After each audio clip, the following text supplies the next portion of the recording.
Welcome back, everybody, to the Weekly Insider. I'm Josh, and Tyler's here with me every week. Post videos Tuesday and Wednesdays. But to kick things off this week, our Week 6 recap. As you can see from our setup, it's a little different. Tyler's at his new apartment, and I am still at mine. The original setup's right behind me. I had to do some planning stuff with my fiance. So Tyler just went home, and I told him we could just do it right over Discord, so that's what we're doing. But 2 episodes a week, we're not missing it. But yeah, let's hop right into it. Let's just talk about the Pick'em League.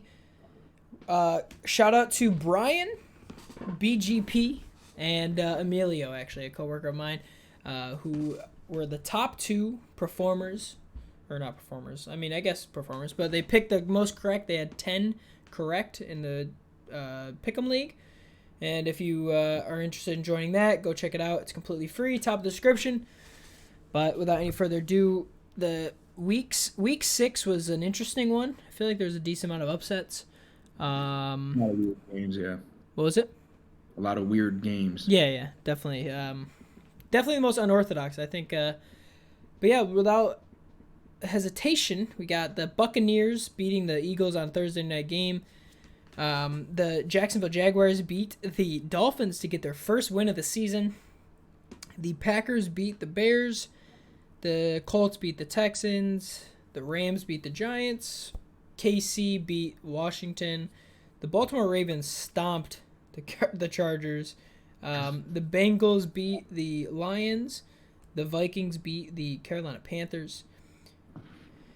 The Cardinals moved on to 6-0, beating the Cleveland Browns. The Raiders beat the Broncos. The Cowboys beat the Patriots in an overtime thriller. The Steelers also beat the Seahawks in an overtime game. And the Tennessee Titans beat the Buffalo Bills. Wow, sad. Yeah. But, yeah, it was a tough loss for Buffalo. But whatever. They'll bounce back. It's bye week for them this week, so. But yeah. I'm a lot of people, I've seen a lot of videos talk about the call, whether or not they should have done it. I like the call. I think you're trying to win. You go for the win. And instead of relying on a coin toss in overtime, you kind of put the game. You kind of put the game in your own hands. And when you got Josh Allen, who weighs 240 and is one of the most athletic quarterbacks in the NFL, I'm giving him the chance. I just wasn't a fan. I personally wasn't a fan of the QB sneak because everybody knew it was coming. But at the end of the day, like, if you need Josh Allen to get a yard, he's probably gonna get you a yard. He guy's built like a linebacker, so. Yeah. I like the call. Yeah. It just, unfortunately, you hit it 9 out of 10 times, and that was the one that it missed. So, it's whatever. Yeah, my gut reaction, because I fell asleep before that. My gut reaction would kick it there and force overtime. But yeah, I know the Bills were up decent early. Was it 13-3 or 10-3? Something like that. It might have been double digits. Yeah. There was the most lead changes. In Monday night. Yeah, it was like a record. I think 7 times. But yeah, from what I'd heard, the Bills were struggling to stop the Titans. So like you said, a coin flip basically is 50-50. Yeah. I've been of the opinion for about a year or two now that the NFL needs to change their overtime rules. They need to change it completely. They took a step forward in the right direction of changing it from field goal to win in order to, or any first scorer wins to, you need a touchdown to win or else the other team gets an opportunity. Yeah. But I don't know. I was looking on the year, I think there's been 10 overtimes, actually, including last night. Well, no, last night didn't go overtime. What am I talking about? So there's been 10 overtimes. Yeah, it's a lot.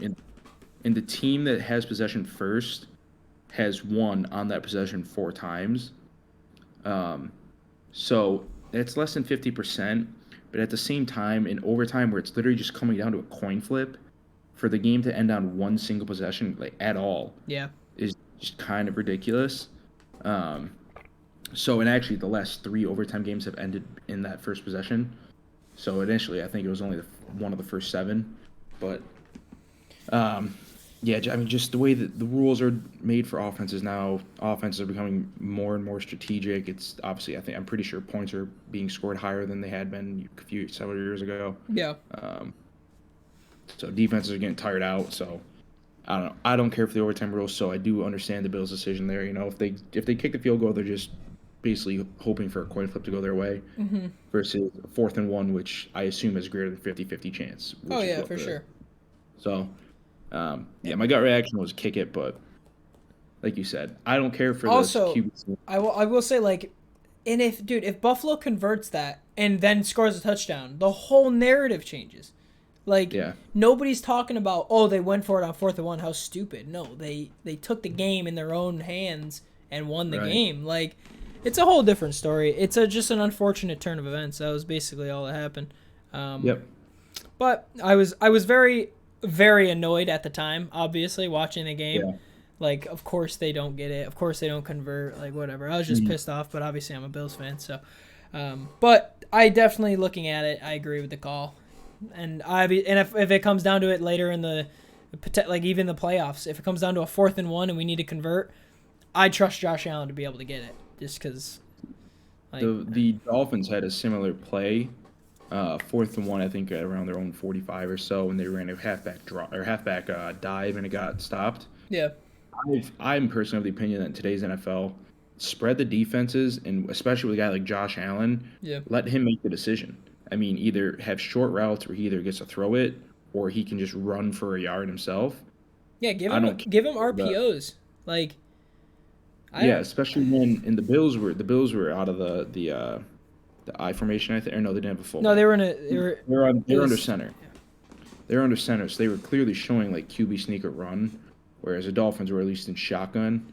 But I don't know. I just think defenses, obviously, they're going to overcommit to the run there. So when you have guys like Tua, Josh Allen that are pretty mobile, I would have them rolling out of the pocket, and either it's their decision to throw it, or at least if you trust your quarterback, which the Bills should. The Dolphins, again, maybe the Dolphins don't yet, but no, McDermott said he's already he trusts him. So, but we're talking about this too much.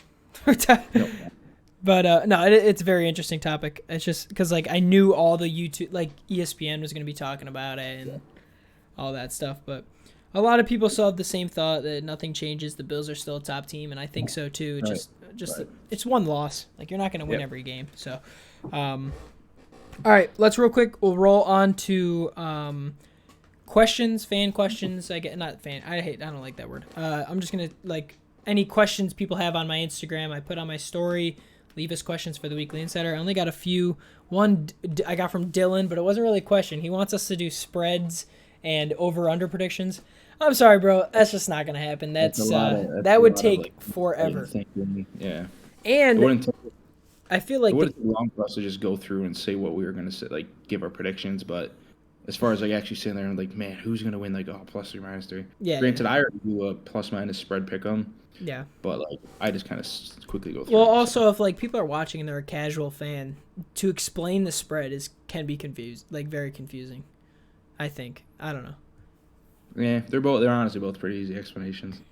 Listen, I didn't understand the spread for a while, and I still sometimes look at it, and obviously I get it, but, like, sometimes when I'm, like, thinking quick. The betting numbers are what's tough, like the -150. Oh, yeah. That stuff. But, yeah, no. Over and under predictions and the spread, probably not going to happen. We're just going to keep it simple. Plus, with the Pick'em League, it actually makes it a lot easier because more people can join it, and you just pick who you think's going to win. It doesn't matter how the outcome happens. It's just what happens. And then another one, I got a question from a coworker of mine. His name's Steve. He asked, how far do you think the Green Bay Packers will go? They started off 0-1. They're on 5-game win streak. However, I feel like they're not as dominant as some people think they are. Yeah, but to counter that, they do have their best pass rusher, Zadarius Smith, and their best corner, Trey Alexander, out at least for the next. I think Zadarius Smith out one more, and Jerry out another 2. I don't remember exactly. Yeah. And then they're starting to play Eric Stokes more on defense over Kevin King. So you got to think that defense is going to continue to get slowly improve. And even though Rodgers isn't playing like Rodgers anymore, I mean, what is he, 37, 38? You kind of expect some regression. He's still one of the smartest quarterbacks in the league. I mean, he's still obviously mobile enough. Still really good arm, one of the best, probably the best receiver in the league. Yeah. Really good play caller. Plus, they have their starting left tackle, David Bakhtiari, maybe the best. I was just about to say Bakhtiari's coming back too.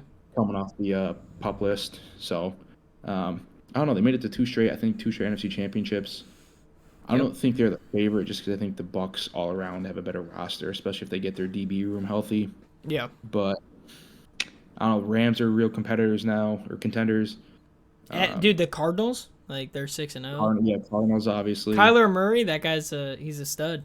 But yeah, I mean, depending on how their next few games go, I still think the Seahawks, when they get Russ in there, will not be an easy team to beat. And even the Cowboys, if their defense is getting dude, I know we're forgetting about the Cowboys too. Like, their thing is turnovers. If they don't get a turnover or two, that it's gonna be a shootout. So they're kind of relying on those turnovers they're getting from honestly just Trayvon Diggs mainly. But that guy, I swear, like 4 of his picks are all luck. Yeah, but yeah, no, I think they're definitely obviously in the mix for like Super Bowl contention, but I would probably prefer like the Bucks. Honestly, probably even the Rams and Cardinals over them. Yeah, Cardinals are 6-0, but to me they're a close one just because I don't know. I have to see them in playoffs just because they're kind of like they have all these speed guys and like they're a lot of finesse, I guess is the way to put it. Yeah. But they don't have a great run game necessarily. They don't have like this overly dominant like offensive line or defensive line, even though they're both solid.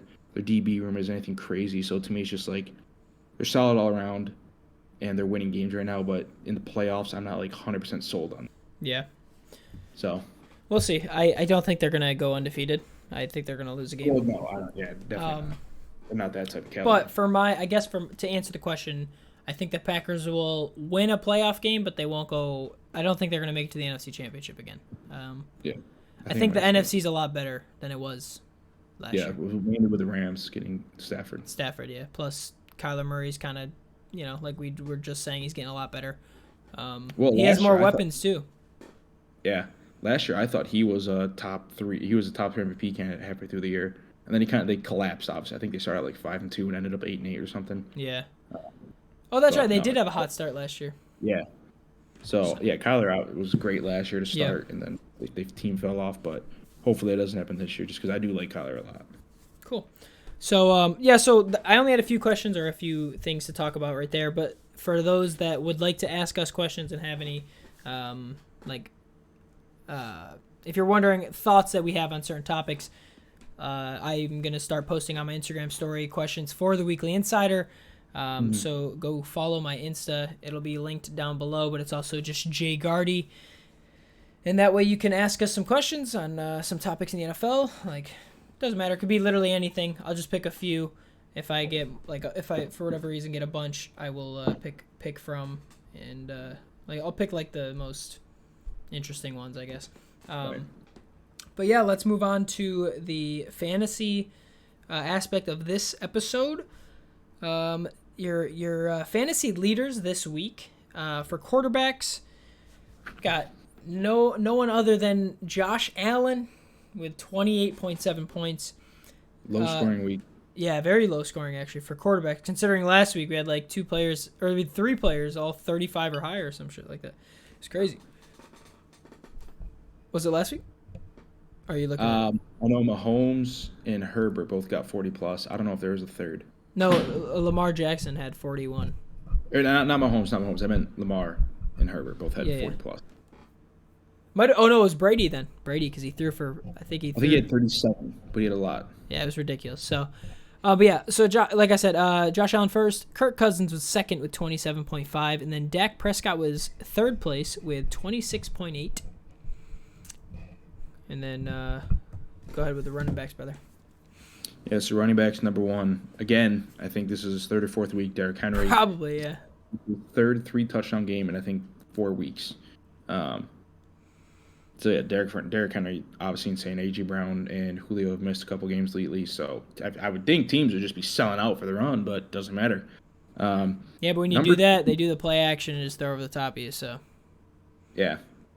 Number 2, which I'm sure the footage is gone now and the videos were never released, Josh's top 10 running back, Leonard Fournette, with 30.7. I was just ahead of the curve, bro. Yeah, we recorded the top 10 position videos last week, but we just never got around to Last editing year. them. Last year, I meant. Yeah. But yeah, number 2 was Leonard Fournette. And then number 3, Jonathan Taylor, who's actually had 3 straight games for fantasy-wise 20-plus points. Yeah, he's been a stud this year, man. The O-line had some injuries early on. Quentin Nelson, Braden Smith, they're both still hurt, I believe. But those guys they had come in for them are starting to get like their feet wet, kind of. Yeah. So they're starting to get a vibe going with each other. So, yeah, Jonathan Taylor looking like a stud. Yeah, 22. I did not know he was that young. I've been saying. So I predicted the Colts start 2-3, maybe 3-3 at this point, and I think right now they're 2-4. And I have them finishing 10-7 as like a tough team in the playoffs, just because, in my opinion, they're good on both sides of the ball. I like their head coach. Granted, he came from the Eagles, but he won a Super Bowl as an offensive coordinator with the Eagles, Frank Reich. Mm-hmm. But defensive coordinators looked at a lot for head coaching positions last year, had several interviews, so they're very well coached in defense. In my opinion, a solid quarterback, really good O-line, obviously solid run game. Their weapons are going to get there. Pittman's getting better. Hilton looked solid. Paris Campbell had a big catch. Moyle Cox is a good red zone threat, and their defense is, like I said, well coached and well rounded. So I don't know. I personally feel like the Colts, even though they're sitting there at 2-4, well, I think the Titans are 4-2 maybe. I like the Colts a lot this year. I think they could be a team that you don't want to play in the playoffs. I mean, the Bills barely snuck one out last year against Old Man Rivers. So yeah, right, they played. Yeah, but also on a terrible call. Remember the. Okay, but the fact is, if it's coming down to one call for the Bills to win. No, I know it was bad. Like, also, it's different. It's also a different team. Yeah, but the way Wentz is playing this, no, I'm saying that it's the Colts to me are not. Oh yeah. Playoffs. Because Wentz is playing well with his former OC, where he was gonna win MVP till he tore his ACL and threw a touchdown during ACL. I was very excited for Wentz coming into the season. So he's looked solid in my opinion. I know we had this whole discussion on fantasy league. You weren't really involved in it, but I was. Everyone's saying he looks average. To me, he looks better than average. I think the Colts trading first round pick was worth it. This team isn't bad enough where if they're starting, I don't know, fucking Jacob Eason, I don't think they're going. That guy got cut. That guy got cut. No, I know. I'm saying I think the rest of the team was solid enough where they're not going to go 4-13. They'll be like 7-10. So this is them trading basically a mid-first round pick, like a Dwayne Haskins, for Carson Wentz and hoping maybe he can reproduce his MVP level season that he had with our head coach. And so I love the move. The record doesn't show it, but I think it's worked out so far. Time will tell. Yeah, the rest of the year though. They've also lost very close matchups this year. Yes, so. I think all but one of their games has been a one possession loss, and I think that one possession loss was 9 points. Yeah. And it was one possession with like 5 minutes left. So. All right, well, let's move on. We'll go to receivers. We got CeeDee Lamb with 36.1. We got no one other than Cooper Kupp again with 34 points, and Adam Thielen with 29.8. Yeah, big game for him. Oh, and then right there, number 5, Donovan Peoples-Jones. It was like the luckiest. It's the luckiest. Yeah, Hail Mary. Yeah, bro. I don't know, man. He's 6'2", good athlete. I would say Jalen Waddle popped off. Like, he was the only person on that Miami offense to do anything, like, the whole game. Yeah, so. I like Jalen Waddle a lot. I do, too. He's a big-time guy going forward. But for tight end, we finally had a normal issue. It looks like a predictable week. Number 1 was Noah Fant with just under 25. Gesicki had 19.5 at number 2. And Travis Kelce third at 17.9. Kelce hasn't popped off lately, but he's still tight end 1. He's just consistent every game. He's only had one game below 16. But I don't know. He's not a ton of touchdowns this year, unlike last year, but and then even number 4 was Mark Andrews. So finally a solid week for this. And then you see O.J. Howard and Ricky Seals-Jones. So I will say I've liked O.J. Howard for a few years. He was like tight end 12 like 2 years ago, I think it was. No, tight end 14 his second year in the league. And then screw that guy. And then last year got hurt, and then this year he's behind Gronk and not necessarily behind Cameron Brate. He's not behind Brate, dude. I've seen them play. So I like O.J. Howard. I hope he goes somewhere else next year where he's not in the shadows of other tight ends, just because I think he's a really good athlete coming out. I think former first or second round pick. So we'll see. But I personally like O.J. Howard. Yeah, I think there's a lot of upside there. All right, well, that'll wrap up our the little recap we have. Yeah. Next week we'll most likely be back in person. I feel like it's a lot better. What was it? Stars of the week. Oh shoot! Yeah, this episode was running a little long, so I was trying to cut it. Yeah. So. Oh. I think we'll. I mean, really, Derrick Henry. That guy's a literal stud. 143 yards rushing, 3 touchdowns. I think he's got like 750 something yards rushing on the season. Probably he's got like, oh my god, it's insane. We're literally in week 6, bro. Like, it's absurd. I love it. I love it though. Watching Derrick Henry is awesome. I'm gonna give mine to Kirk Cousins. 370 yards, 3 touchdowns. They won in overtime. They won, yep. But I saw this on TikTok. Somebody made a good point. They missed a field goal against the Cardinals that would have won the game, and then they had a chance to win against the Bengals, but Justin Jefferson fumbled it at the 38. And I think that was also the game with the Dak fumble. I know there was some Dak. I can't remember, or not Dak. Dalvin Cook. There was some fumble issue he had early in the year. So they're basically 2 plays away from Kirk Cousins being 5-1 and having like multiple fourth quarter comebacks. Yeah, I know. I saw that too. It was like He's playing really well. Yeah, week 4. I saw there was like a narrative where, imagine if they didn't miss the field goal or there wasn't that fumble. Right. We'd be talking about Kirk Cousins having arguably a top 10 start. Yeah, he's being a top 10 quarterback this year. So, but unfortunately, he looks really solid. So I'm gonna give him my star of the week. Like I said, 373 yards, 3 touchdowns. Overtime win against the Panthers, which was a solid defense until they met Kirk Cousins and then Vikings. But yeah, Kirk Cousins looks solid. 33 years old. No, Vikings he does. I think his contract ends in a year or two, and a lot of people thought they would draft a quarterback this year, but Kirk is saying, no, you're not. I think he can still play, dude. I mean, 33 is not that old for a quarterback. Most other, especially a guy like him, like Lamar at 33, probably won't be. Yeah, Lamar won't be around anymore. I don't think. Mike Vick had some good years later on though, because his arm. Yeah, but his arm is not as strong as Vick's. Isn't Lamar the one with the video of him throwing 100 yards? The girl goes, "Oh my God, Lamar!" I have no clue what that video is, but I'm Vick sure could sling that rock, dude. So we'll have to look it up. We'll look it up afterwards, but Lamar has an underrated arm. Actually, I will say before the video ends, I did make a friendly bet with my my partner at work. I said to him, it was after the game where Lamar dropped 41 points because he passed for like 400 some yards. Like, it was an absurd stat line. Like, it was like the most rushing yards and passing yards are like 95% of his team's yards or something. It's something ridiculous. Yeah. But yeah, so I said to him, I was like, I bet you it was like for a Red Bull or something. It was like a Red Bull. I was like, I bet you a Red Bull that Lamar Jackson does not throw over 350 yards in a single game for the rest of the season. And you want to know how many games he's thrown over 350 yards in his whole career? Probably 1. Fucking 0. Well, that one game. Aside from that one game, is yeah 0. But they're throwing it more now because their defense isn't as solid. I know. The running backs not as good as they used to be. That is absurd. Good. Bateman's coming back, so yeah. All the signs are pointing towards that he's going to be throwing more. He could, but I'm still confident with the bet. 350 is a lot, though. 350. No, yeah, exactly, and that's why it was like a friendly bet. But it was just funny. He was talking about him like he was like some passing quarter. I mean, he's a quarterback. I'm not going to disrespect Lamar. I love Lamar Jackson, but it's just funny. Like, I don't ever look at Lamar Jackson and go, "Oh yeah, he's like a super good pocket." Like, no, he's not a crazy thrower. I feel like at this point, an above average passing quarterback, though. No, I think he is. I think he is. Your starters, like, he's a better passer. Might be like Jimmy Garoppolo. Oh yeah.